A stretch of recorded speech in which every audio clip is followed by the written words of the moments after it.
Hello everyone.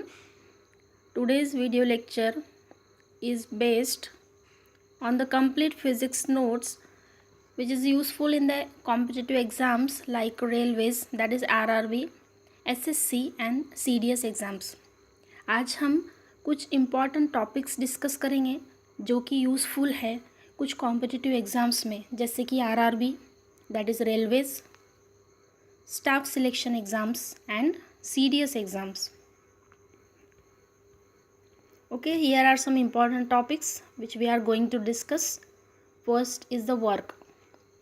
ठीक है, कुछ important topics जो आपको रिपीटेटिवली हर एग्ज़ाम में पूछे ही जाते हैं, ठीक है, वो हम आज डिस्कस करेंगे.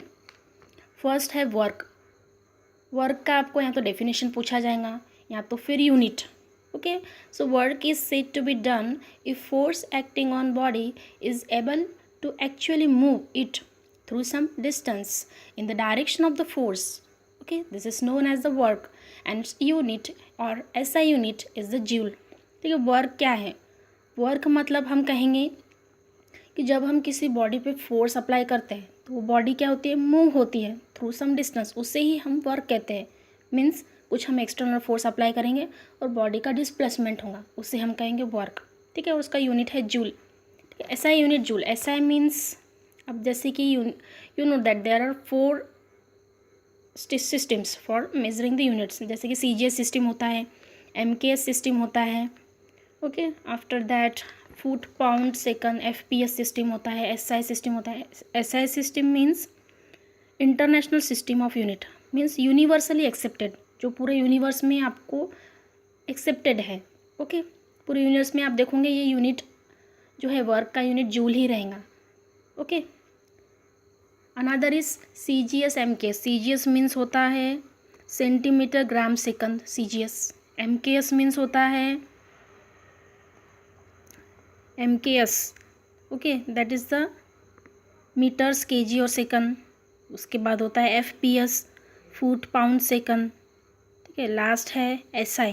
SI means international system of units, जो है इंटरनेशनली एक्सेप्टेड है और ऑल ओवर द वर्ल्ड ये यूनिट सेम ही रहेगा. Okay, means all over the world unit of work जो है वो जूल ही रहेगा.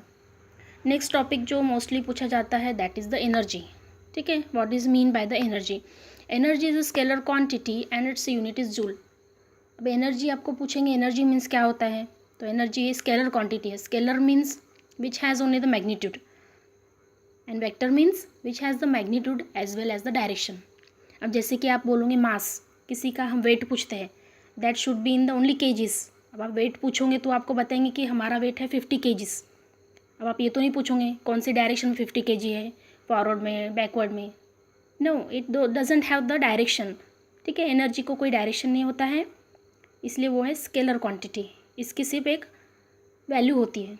ठीक है, वो होती है जूल में, जैसे 6 जूल, 60 जूल, वो आपको एक वैल्यू रहेंगी. ठीक है, अगर आपको वेलोसिटी मेज़र करना है तो उसमें it has the magnitude as well as the direction. उसमें मैग्नीट्यूड भी होता है और डायरेक्शन भी होती है in case of the velocity. So उसे हम कहेंगे vector quantity and this is the scalar quantity.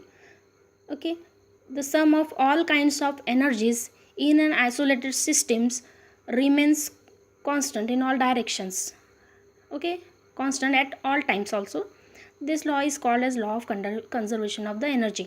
अब law of conservation of energy क्या है? The sum of all kinds of energy in isolated system remains constant at all times. This is called as the law of conservation of energy. और हम उसे ऐसे भी कहेंगे, energy can neither be created nor be destroyed. It can be converted from one form to another. This is also known as the law of conservation of energy. Means energy को हम create भी नहीं कर सकते, हम उसे destroy भी नहीं कर सकते. ठीक है, हम उसे सिर्फ कन्वर्ट कर सकते हैं from one form to another, उसे ही कहते हैं law of conservation of the energy. Next important topic है पावर. ओके, आपको पावर का यूनिट पूछा जाएगा या तो उसका जो कन्वर्जन है वो आपको पूछा जाएगा. ओके, सो आपका क्वेश्चन रह सकता है what is the unit of power. ठीक है, उसमें कुछ ऑप्शंस दिए रहेंगे जैसे कि वैट, जूल एक्सेट्रा, तो उसमें आपको सिलेक्ट करना होगा VAT.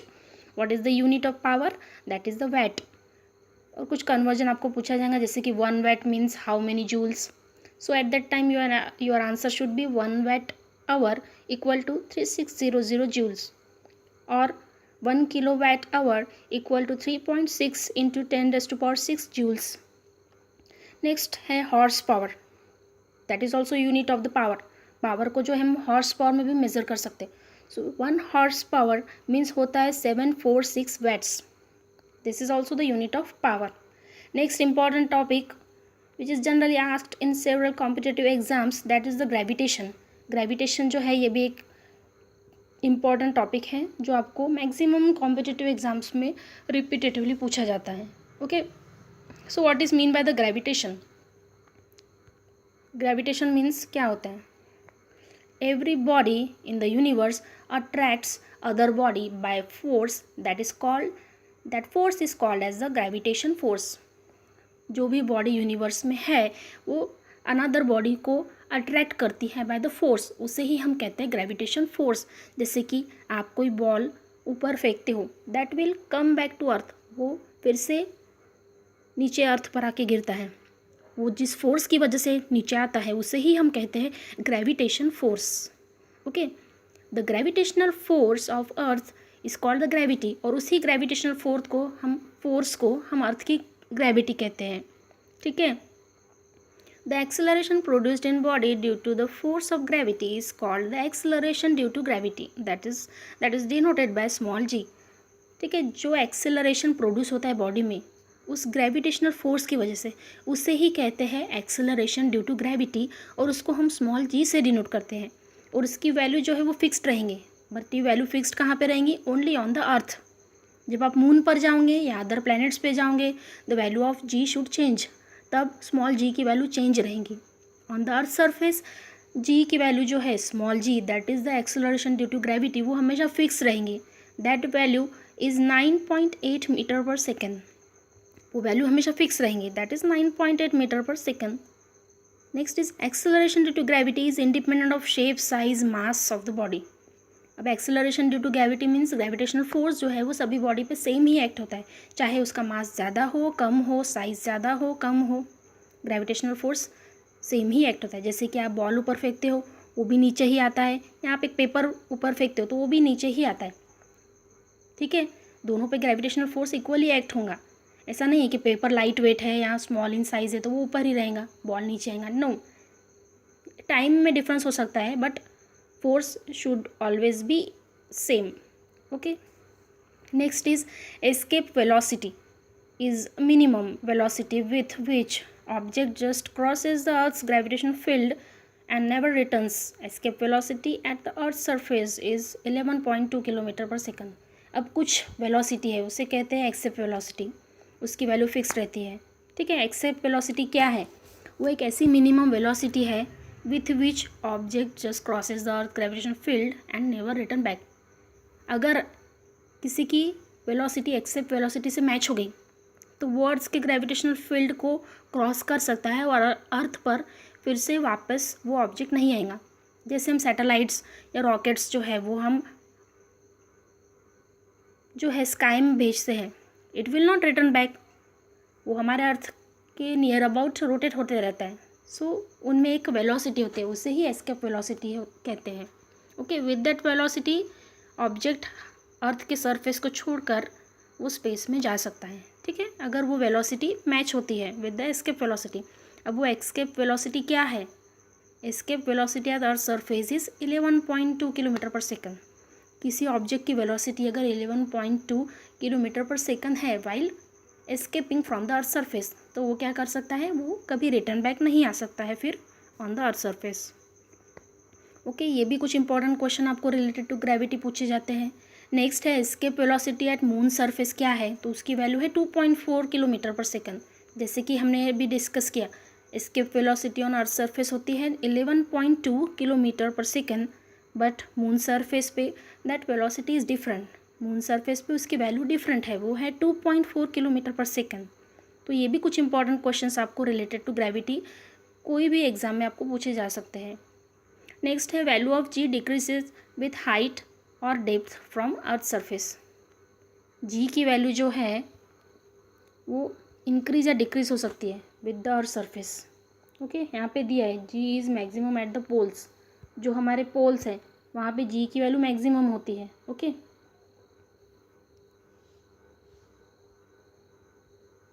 like this here we can see g is decreases due to the rotation of earth. g is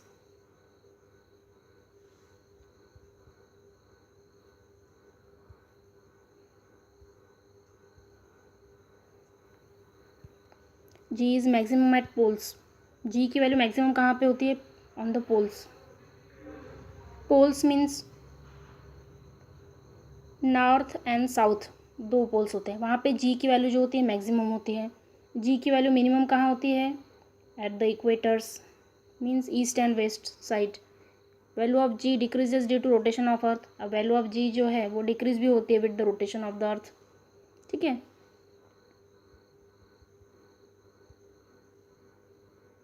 next दिया है value of g decreases with height और depth of the earth surface. अब earth जो है that is elliptical in shaped. जो earth है, जो आपकी अर्थ है that is elliptical in shaped. हमारी अर्थ जो है वो इलिप्टिकल है, सर्कुलर नहीं है, इलिप्स. ठीक है. This are the equators and this are the poles, north and south poles. Here are north pole, this is the south pole, this is the east and this is the west. अब यहाँ पे आप देखेंगे distance ज़्यादा है and this distance is less. अब जैसे कि हमने देखा value of g is maximum at poles. Poles पे मैक्सिमम क्यों है? क्योंकि सेंटर से डिफरेंट डिस्टेंस जो है वो लेस है, इसलिए यहाँ पे वैल्यू जो है जी की वो ज़्यादा रहती है. Means acceleration due to gravity.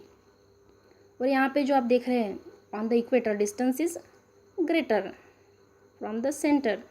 So here the value of g is minimum. Okay, value of g is minimum at the equators, यानी कि वेस्ट और ईस्ट जो है इक्वेटर है वहाँ पे वैल्यू ऑफ जी जो है वो मिनिमम रहेंगी.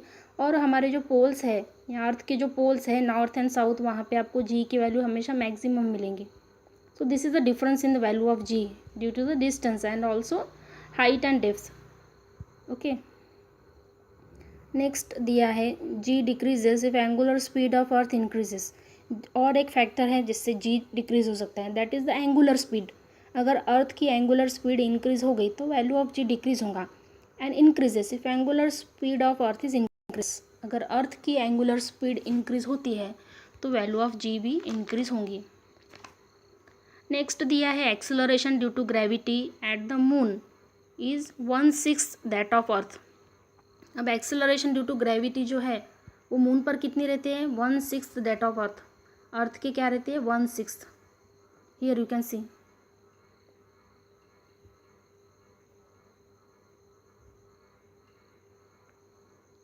ठीक है. सो अगर कोई ऑब्जेक्ट मून पर जाता है, जैसे अर्थ पर आपका मास है 60 kg,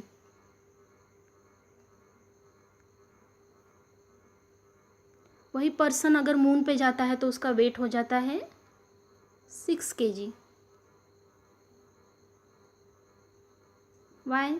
due to the acceleration due to gravity. ठीक है.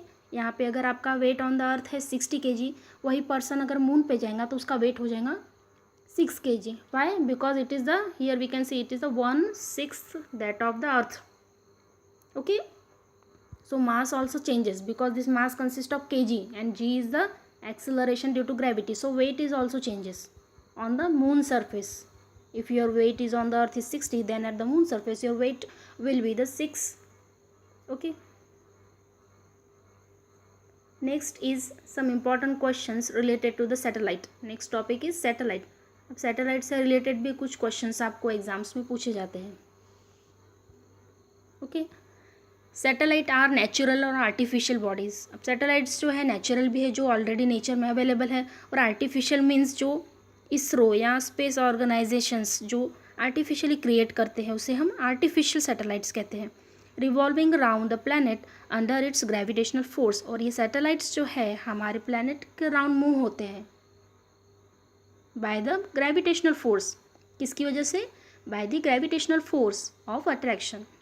Moon is a natural satellite. Moon जो है नेचुरल सैटेलाइट है.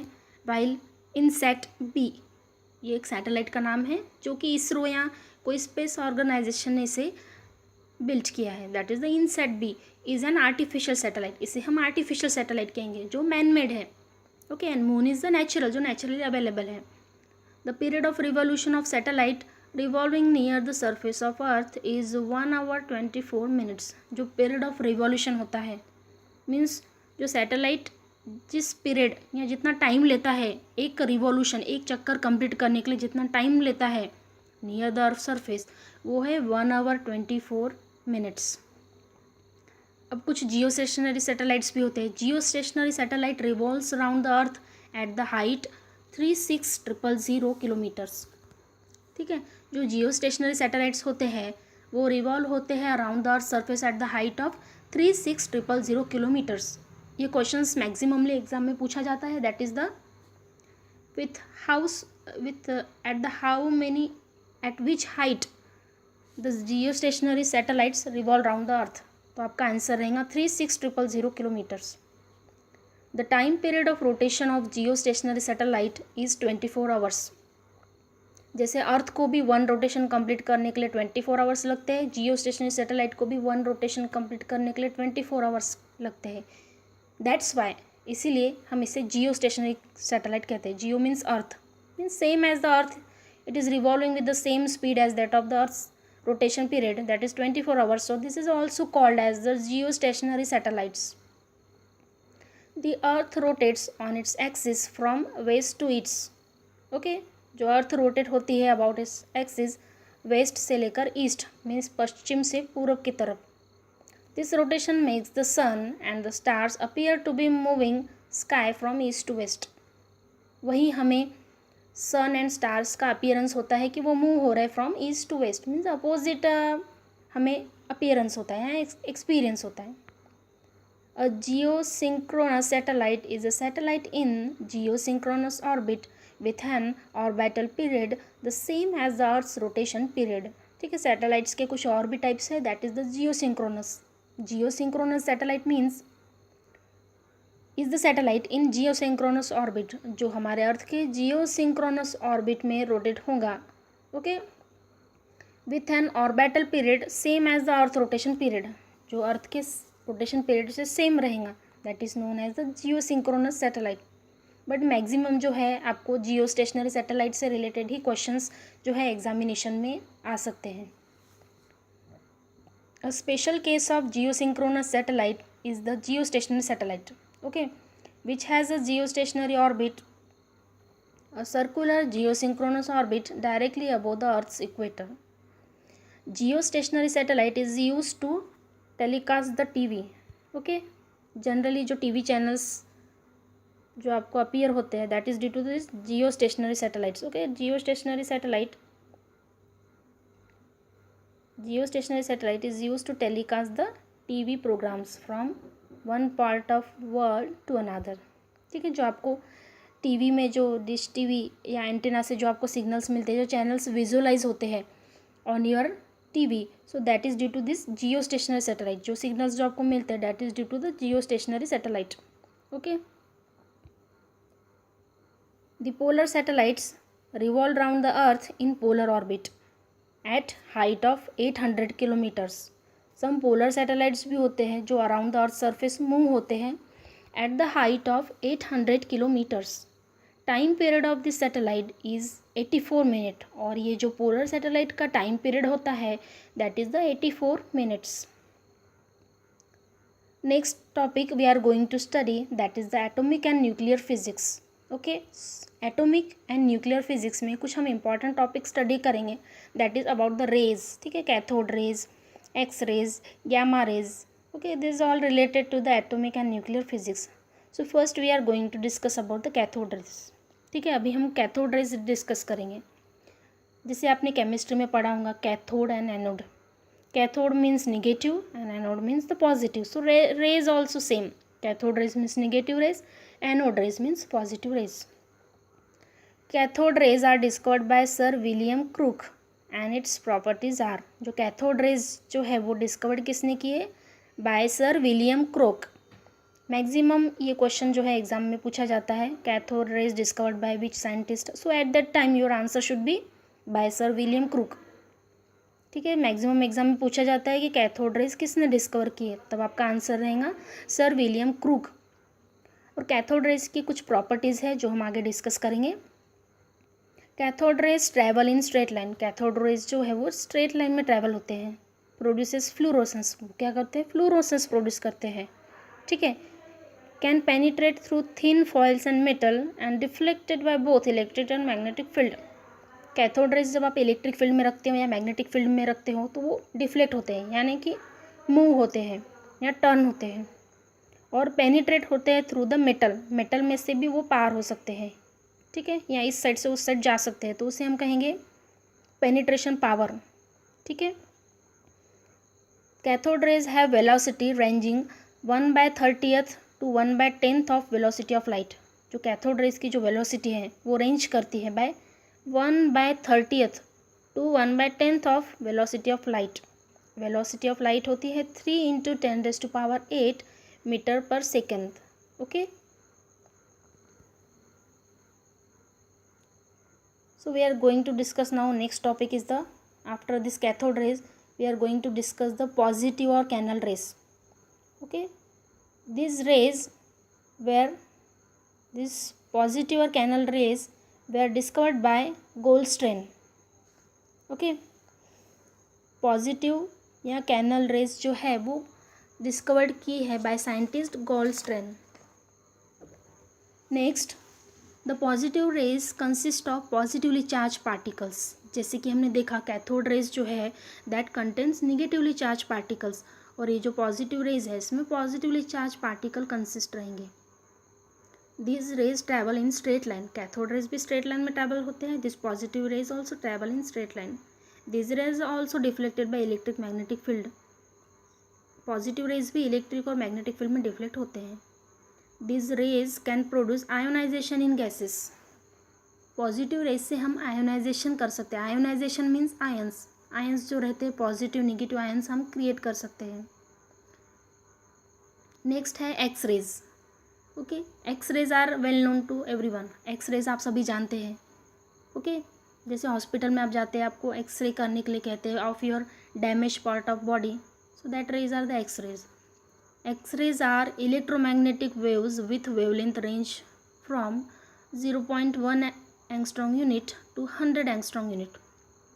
X-rays की wavelength होती है in range 0.1 angstrom unit to 100 angstrom unit. X-rays were discovered by Röntgen. X-rays जो है वो जो साइंटिस्ट ने डिस्कवर किए उनका नाम है Röntgen. X-rays travel in straight line. X-rays भी straight line में travel होते हैं। Long exposure of X-rays in injuries for human body, अगर हम ज़्यादा देर तक एक्स-रेज को ह्यूमन बॉडी पर इंजेक्ट करते हैं तो उससे आपको इंजरी हो सकती है, आपका बॉडी पार्ट डैमेज भी हो सकता है due to long exposure, okay. Means ज़्यादा वक्त तक अगर एक्स-रेज पास किए गए ह्यूमन बॉडी पर तो वो हमारे बॉडी को डैमेज भी कर सकता है। X-rays shows photo electric effect, ठीक है। मैक्सिमम टाइम ये क्वेश्चन पूछा जाता है कि which rays shows the photo electric effect, तब आपका आंसर रहेगा X rays shows the photo electric effect. Now next topic is uses of X rays, means X rays हम कौन सी फील्ड्स में यूज़ कर सकते हैं, okay. So first is in medical science, second is in engineering, third in science scientific work and fourth is in custom department, ठीक है। तो first in medical science, X rays का यूज़ मेडिकल साइंस में क्या है। X rays are use in surgery for detection of fracture, X rays जो है surgery में यूज़ किया जाता है फ्रैक्चर पता करने के लिए।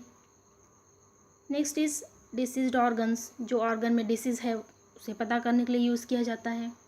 Foreign matter like bullet, stones ETC, ठीक है। जैसे आप कहीं पे चेकिंग होती है तो एक्सरेज से आप पता कर सकते हो कि किसी के पास बुलेट है, गन है, ठीक है, या कुछ स्टोन्स है, वो हम पता कर सकते हैं by using X-rays.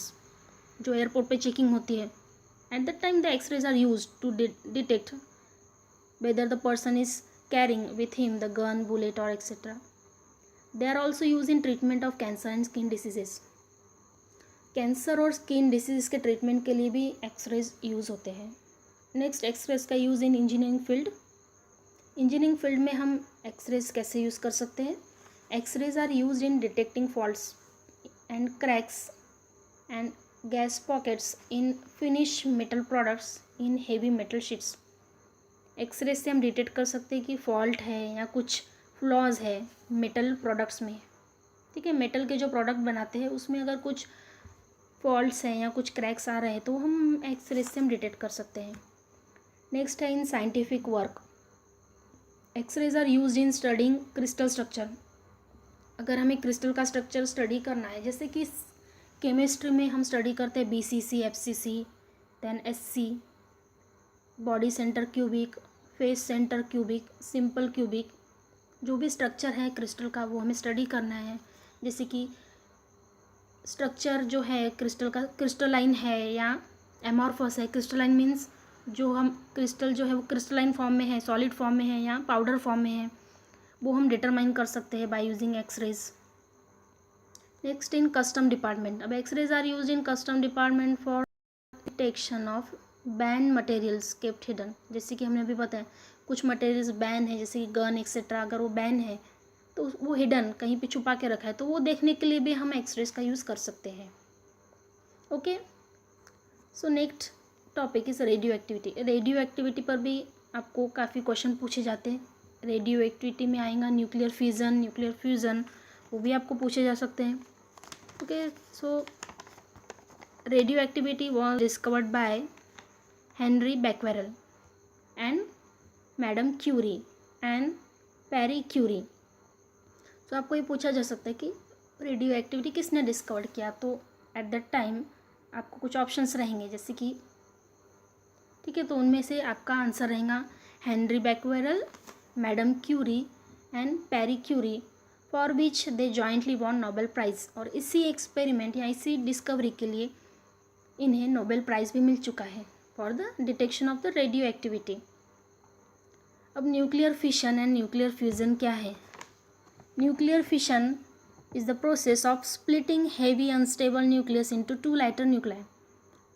Nuclear fission एक ऐसा प्रोसेस है जिसमें हम एक हेवी अनस्टेबल न्यूक्लियस को 2 लाइट न्यूक्लियाई में डिवाइड करेंगे, ठीक है। जैसे atom bomb is based on nuclear fission. Atom bomb भी एक न्यूक्लियर फिजन का ही एग्जाम्पल है, जिसमें यूरेनियम और plutonium are used for as a fissionable material. Okay, कोई भी हेवी न्यूक्लियस हमें लेना है, जैसे कि ये यूरेनियम 235 हेवी न्यूक्लियस है, इसको हम 2 पार्ट्स में डिवाइड कर सकते हैं in the case of the nuclear fission. Okay, nuclear fission was first demonstrated by Helen and Fritz. Next is nuclear fusion. Nuclear fusion में क्या होता है? व्हेन 2 और more light nuclei combine together. इसमें क्या होगा? लाइट न्यूक्लियाई लेंगे हम और उसको कंबाइन करेंगे। फिशन में क्या हो रहा था? हेवी न्यूक्लियाई लिया, उसको हमने स्प्लिट किया, 2 पार्ट में डिवाइड किया। अब इसमें 2 लाइट न्यूक्लियाई लेके हमें उसको कंबाइन करना है, that is the fusion. For nuclear fusion a temperature of order of 10⁸ kelvin is required. जो हमें फ्यूज़न के लिए टेम्परेचर चाहिए होता है, that is the 10⁸ K is required. Okay, fission में क्या होता है? During nuclear fission lower energy released, बहुत कम एनर्जी रिलीज होती है। Okay, but in case of the fusion the very large energy is released. Okay, here you can see hydrogen bomb was made by American scientist in 1952. This is based on fusion. It is 1000 times more powerful than atom bomb. जैसे कि हमने देखा nuclear fission का example है atom bomb, but उसमें very less energy release होती है। In nuclear fusion 1000 times most powerful है दैन द एटम बॉम्ब। इसमें 1000 टाइम्स ज़्यादा एनर्जी रिलीज होती है। So in fusion the energy is much more energy is released. Next is nuclear reactor or atomic pile, that should be discussed in next series